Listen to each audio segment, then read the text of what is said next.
नानी का स्टूडियो। क्या किसी तोहफे का मूल्य उसकी कीमत से आंका जाता है या उसे देने वाले की भावना से? क्या एक मामूली सी लौकी ईरान के बेशकीमती ताज से ज्यादा कीमती हो सकती है? बादशाह अकबर के जन्मदिन पर जब एक गरीब किसान तोहफे में एक लौकी लेकर पहुंचा तो पूरे दरबार ने उसका मजाक उड़ाया। पर वे नहीं जानते थे कि उस मिट्टी लगी भेंट के पीछे एक ऐसी कहानी छुपी थी जो सोने चांदी की चमक को भी फीका कर देगी। एक ऐसी दास्तान जो बादशाह के दिल को छू जाएगी। चलिए सुनते हैं आज की ये कहानी और जानते हैं उस सबसे कीमती तोहफे का राज। हिंदुस्तान की सल्तनत में जब जश्न का मौका होता तो वो सिर्फ एक उत्सव नहीं बल्कि पूरी दुनिया के लिए मुगलिया शानो शौकत का एक पैगाम होता था। और जब मौका खुद शहंशाह हिंद जलालुद्दीन मोहम्मद अकबर के जन्मदिन का हो तो आगरा का किला दुल्हन की तरह सज जाता था। उस दिन भी कुछ ऐसा ही नजारा था, एक ऐसा जश्न जिसकी मिसालें आने वाले कई सालों तक दी जानी थी। दीवाने आम को फूलों और रेशमी पर्दों से ऐसे सजाया गया था मानो आसमान से कोई सितारा जमीन पर उतर आया हो। हवा में गुलाब और केवड़े की महक घुली हुई थी और नौबत खाने से उठती संगीत की मधुर धुनें फिजा में एक जादुई असर पैदा कर रही थीं। दूर दूर के राजा महाराजा, सल्तनत के सूबेदार और दुनिया के कोने कोने से आए अमीर सौदागर अपने सबसे कीमती और नायाब तोहफे लेकर हाजिर हुए थे। हर कोई बादशाह को खुश करके अपनी वफादारी और अपनी हैसियत साबित करना चाहता था। एक के बाद एक तोहफों की पेशकश हो रही थी और हर तोहफा पिछले वाले से ज्यादा कीमती और शानदार था। ईरान के शाह ने माणिक्य और पन्ने जड़ा एक बेशकीमती ताज भेजा था जिसकी चमक से आंखें चौंधिया रही थीं।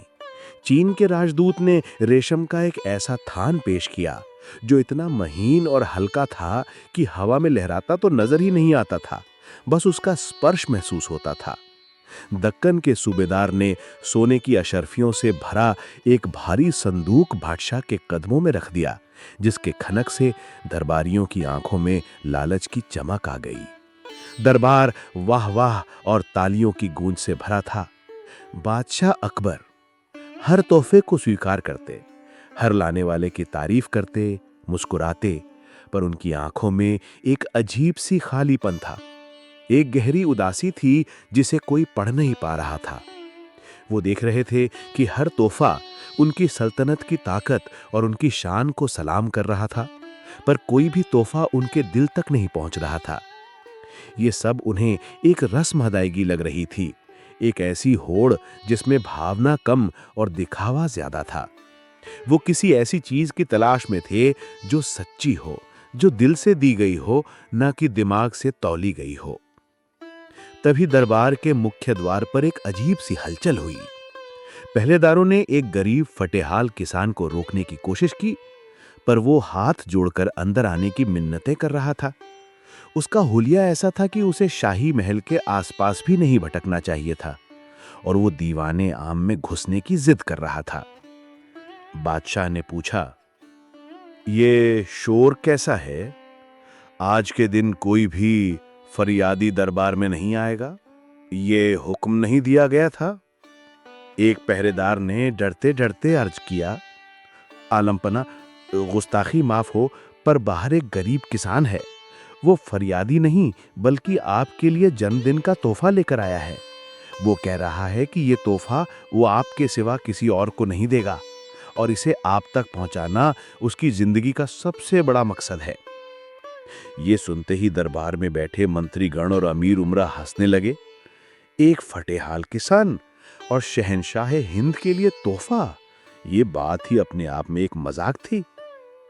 बादशाह को भी ये अजीब लगा, पर उस किसान की जिद में उन्हें कुछ ऐसा महसूस हुआ जिसने उनकी जिज्ञासा को जगा दिया। उन्होंने उसे अंदर आने की इजाजत दे दी। किसान डरता डरता कांपता हुआ अंदर आया। उसके कपड़े मैले थे और जगह जगह से फटे हुए थे। पैरों में टूटी हुई जूतियां थीं जिन्हें शायद उसने कई बार सीला था। पर उसकी आंखों में एक अजीब सी चमक और हिम्मत थी। वो दरबार की शानो शौकत को देखकर घबराया नहीं। उसकी नजरें तो बस बादशाह को ढूंढ रही थीं। वो बादशाह के सिंहासन के पास पहुंचा, सजदा किया और अपनी मैली कुचैली चादर के नीचे से एक चीज निकाली। वो एक साधारण सी ताजी लौकी थी जिस पर अभी भी खेत की गीली मिट्टी लगी हुई थी। ये देखते ही पूरे दरबार में एक हंसी का जोरदार फव्वारा छूट गया। एक मंत्री ने ताना कसते हुए कहा, लगता है बेचारे के पास बादशाह को देने के लिए अपनी गरीबी के सिवा कुछ नहीं है। सल्तनत की तौहीन है ये। बादशाह अकबर का चेहरा भी गंभीर हो गया। उन्हें लगा कि ये किसान या तो पागल है या उनकी शान में गुस्ताखी कर रहा है। ए किसान, क्या तुम्हारी हिम्मत हुई कि तुम शहंशाह हिंद के जन्मदिन पर ये मामूली सी सब्जी लेकर आए हो? क्या तुम हमारी और इस दरबार की तौहीन नहीं कर रहे हो? किसान डर से कांपने लगा। उसकी जबान लड़खड़ा गई। वो कुछ कहना चाहता था पर शब्द उसके गले में ही अटक गए। लेकिन तभी बीरबल, जो अब तक चुपचाप सब कुछ देख रहे थे, अपनी जगह से उठे। उनकी नजरें उस लौकी पर नहीं बल्कि उस किसान की आंखों में छुपी कहानी पर थीं। बीरबल ने कहा, आलम पनाह, अगर इजाजत हो तो इस तोहफे को मामूली समझने से पहले इसे लाने वाले की कहानी सुन ली जाए। कभी कभी सबसे कीमती मोती सबसे साधारण सीपियों में ही मिलते हैं और कभी कभी एक मामूली सी भेंट के पीछे की भावना बड़े बड़े खजानों पर भारी पड़ जाती है। बादशाह बीरबल की बात कभी नहीं टालते थे। उन्होंने किसान को अपनी बात कहने का इशारा किया। किसान ने हिम्मत जुटाई और बोलना शुरू किया। हीरा ने कहा, हुजूर, मेरा नाम हीरा है। कुछ महीने पहले जब आप अकाल का जायजा लेने मेरे गांव के पास से गुजर रहे थे तो मेरा छोटा बेटा तपती धूप में प्यास से तड़प रहा था। आपने उसे देखकर अपना काफिला रुकवाया, अपने घोड़े से उतरे और अपनी शाही सुराही से उसे पानी पिलाकर उसकी जान बचाई। ये सुनकर बादशाह को वो घटना हल्की हल्की याद आने लगी। उन्हें याद आया कि कैसे एक मासूम चेहरा प्यास से मुरझाया हुआ था और कैसे पानी की कुछ बूंदों ने उस चेहरे पर एक मुस्कान लौटा दी थी। किसान ने आगे कहा, हुजूर, उस दिन मैंने तय कर लिया था कि जब मेरे खेत में पहली फसल उगेगी तो उसका सबसे पहला और सबसे अच्छा हिस्सा मैं अपने उस बादशाह को तोहफे में दूंगा जिसने मेरे बेटे के रूप में मेरी दुनिया बचाई थी। ये लौकी मेरे खेत की पहली पैदावार थी। ये सुनकर दरबार में कुछ देर के लिए खामोशी छा गई। बादशाह के चेहरे पर एक हल्की सी मुस्कान आई, लेकिन तभी एक मंत्री फिर बोला, ठीक है, पर पहली फसल में क्या सिर्फ एक ही लौकी होगी? ये तो बादशाह का अपमान है। तुम अपनी गरीबी का बहाना बनाकर बादशाह की रहमदिली का फायदा उठाना चाहते हो। किसान की आंखों में आंसू आ गए। उसका गला भर आया। नहीं हुजूर, मेरी फसल बहुत अच्छी हुई थी। मैंने महीनों तक अपने खून पसीने से उसे सींचा था, पर कल रात चोरों ने मेरा पूरा खेत लूट लिया। वो मेरी महीनों की मेहनत को रौंद कर चले गए। मेरे पास अपने भूखे बच्चों को खिलाने के लिए भी एक दाना नहीं बचा। ये सुनकर पूरे दरबार में एक गहरा सन्नाटा छा गया। हंसी और मजाक की जगह अब एक अजीब सी उदासी ने ले ली थी। बादशाह अकबर अपनी गद्दी पर सीधे होकर बैठ गए। उनकी नजरें अब उस किसान पर जमी हुई थीं। दरबार में छाया वो सन्नाटा किसी तूफान से पहले की शांति जैसा था। जिन मंत्रियों ने कुछ देर पहले किसान का मजाक उड़ाया था, अब उनके सिर शर्म से झुके हुए थे। उन्हें अपने दौलत और शान के सामने एक गरीब किसान की निष्ठा और त्याग का कद बहुत ऊंचा लग रहा था। बादशाह अकबर की आंखों में जो खालीपन था, वो अब धीरे धीरे एक गहरी भावना से भर रहा था। वो अपनी गद्दी से उठे, जो कि एक बहुत ही असाधारण बात थी। दरबार के नियमों के अनुसार बादशाह किसी आम इंसान के लिए अपनी गद्दी नहीं छोड़ते थे। वो धीरे धीरे चलकर उस गरीब किसान के सामने आकर खड़े हो गए। उन्होंने बड़ी इज्जत से वो मिट्टी लगी लौकी अपने दोनों हाथों में ली, जैसे वो कोई कोहिनूर का हीरा हो। बादशाह ने एक भावुक आवाज में कहा, हीरा, तुमने मुझे आज दौलत का असली मतलब सिखाया है। इन सभी सोने चांदी और हीरे जवाहरात के ढेरों के बीच तुम्हारा ये तोहफा सचमुच मेरी सल्तनत का सबसे कीमती तोहफा है। उन्होंने अपने मंत्रियों की ओर मुड़कर कहा, आप सब ने मुझे अपनी दौलत का एक छोटा सा हिस्सा दिया, पर इस किसान ने मुझे अपना सब कुछ दे दिया। एक बादशाह की असली दौलत उसका खजाना नहीं, बल्कि उसकी प्रजा का वो निस्वार्थ प्रेम और सम्मान होता है जिसे दुनिया की कोई भी दौलत खरीद नहीं सकती। तभी बीरबल आगे बढ़े।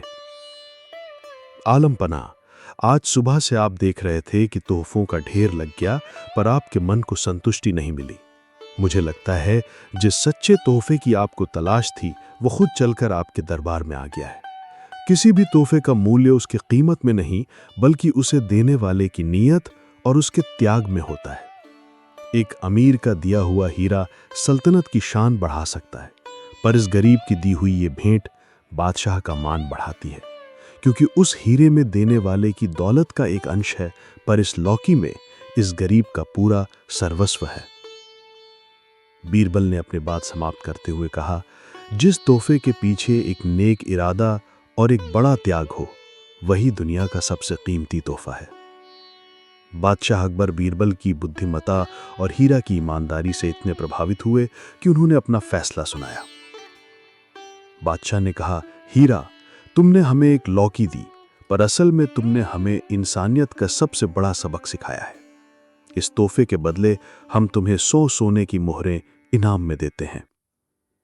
ये सुनकर हीरा के चेहरे पर खुशी की जगह एक अजीब सी उदासी आ गई। उसने हाथ जोड़कर कहा, नहीं आलमपना, मुझे माफ कर दीजिए, पर मैं ये इनाम नहीं ले सकता। मैंने ये तोहफा किसी इनाम के लालच में नहीं, बल्कि आपके एहसान का कर्ज चुकाने के लिए दिया था। अगर मैंने इसके बदले सोना ले लिया तो मेरे तोहफे का मूल्य खत्म हो जाएगा। ये सुनकर बादशाह अकबर निशब्द हो गए। वो एक गरीब किसान की इस अमीरी के सामने खुद को बहुत छोटा महसूस कर रहे थे। तब बीरबल ने मुस्कुराते हुए कहा, आलमपना, हीरा ने सोने की मोहरें लेने से मना करके ये साबित कर दिया है कि उसकी ईमानदारी उसकी गरीबी से कहीं ज्यादा अमीर है। अगर हम उसे ये इनाम देंगे तो हम अनजाने में ही उसकी सच्ची भावना का मूल्य लगा देंगे, जो अनमोल है। सच्चा न्याय ये नहीं कि हम उसे खैरात दें, बल्कि ये है कि हम उसकी मेहनत करने की हिम्मत को लौटा दें। आप हुक्म दीजिए कि जिन चोरों ने इसकी फसल लूटी है उन्हें तुरंत ढूंढा जाए और सजा दी जाए, और जब तक वे नहीं मिलते शाही खजाने से इसके नुकसान की भरपाई की जाए, ताकि ये दोबारा अपने पैरों पर खड़ा हो सके और भविष्य में इसके मेहनत को कोई ना लूट सके। इसलिए इसके खेत की सुरक्षा शाही पहरेदार करेंगे। ये सुनकर हीरा की आंखों में चमक आ गई। उसे लगा जैसे बादशाह ने सिर्फ उसकी फसल नहीं, बल्कि उसके सम्मान और भविष्य को भी सुरक्षित कर दिया था। बादशाह भी इस व्यवहारिक और गहरे हल से बहुत प्रसन्न हुए। उन्होंने बीरबल की सलाह मानते हुए तुरंत चोरों को पकड़ने का हुक्म दिया और हीरा के नुकसान की भरपाई के लिए उसे अनाज और जरूरी सामान मुहैया करवाने का आदेश दिया। उस दिन दरबार ने सीखा कि सच्चा मूल्य चीजों में नहीं, बल्कि देने वाले के दिल में होता है। ये कहानी हमें सिखाती है कि किसी भी भेंट या तोहफे का असली मूल्य उसकी कीमत से नहीं, बल्कि उसे देने वाले के इरादे और त्याग से आंका जाता है। एक अमीर व्यक्ति द्वारा अपनी दौलत का एक छोटा सा हिस्सा देना उतना मायने नहीं रखता जितना एक गरीब व्यक्ति द्वारा अपनी जरूरत की चीज को किसी के सम्मान में दे देना। सच्ची दौलत सोने चांदी में नहीं, बल्कि इंसान की निष्ठा, उसके वचन और उसके निस्वार्थ प्रेम में होती है। तो दोस्तों, ये थी हमारी आज की कहानी। अगर आपको ये कहानी पसंद आई हो तो वीडियो को जरूर लाइक कीजिएगा, हमें अच्छा लगेगा। और हाँ, ऐसी ही और भी प्यारी प्यारी कहानियाँ सुनने के लिए हमारे चैनल नानी का स्टूडियो को जरूर सब्सक्राइब कर लीजिएगा। चलिए, अब हमें इजाजत दीजिए, लेकिन अगली बार फिर मिलेंगे एक नई कहानी, नई सीख और ढेर सारी भावनाओं के साथ। तब तक के लिए अपना ख्याल रखिए और याद रखिए, कहानियाँ सिर्फ सुनने की चीज नहीं होती, उन्हें जीना भी होता है। शुभ रात्रि, नमस्कार और ढेर सारा प्यार।